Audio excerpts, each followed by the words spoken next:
This is an important update about the Americans with Disabilities Act.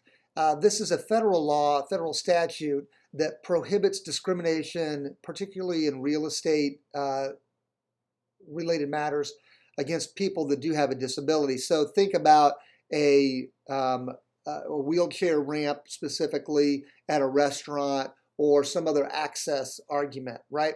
So it's of course discrimination. I'm completely against that. We need to be very careful. What I'm trying to do here in this video is warn you of how serious these kind of claims can be. I've had to litigate them a number of times. I've seen them in closings of real estate transactions where property was being sold and it turned out there was maybe an ADA claim that was sitting out there that had to be settled ultimately, but it's very expensive.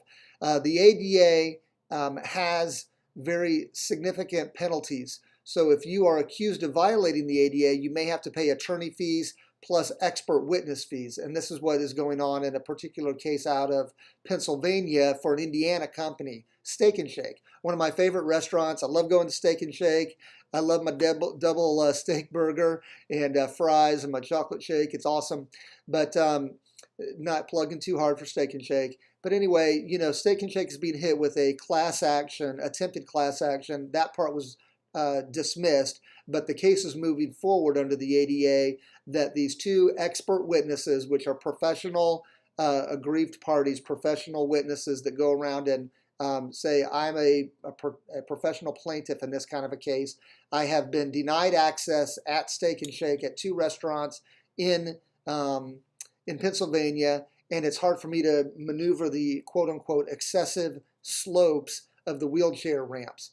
So what's happening there is that the plaintiffs are asking the court to order Steak and Shake to not just fix a problem at those two restaurants, but to engage in a whole new policy of finding every possible ADA complaint or violation at any of their restaurants and fix it in advance without ever being told that it's a problem or that there's truly an issue, right? So this is a very novel claim.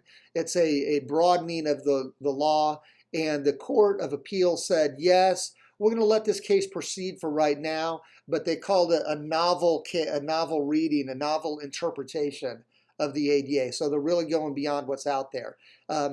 Discrimination cases and claims are real. Be careful. We can help you through it if you're on one side of that. If normally we represent the landlord and those kind of things, but be very aware of it. Do not discriminate. And if you think you've got an issue, you need to settle it up front, and there's lots of ways to deal with it. We can help. Thank you. We'd love to defend your territory in this area as well. Have a good day.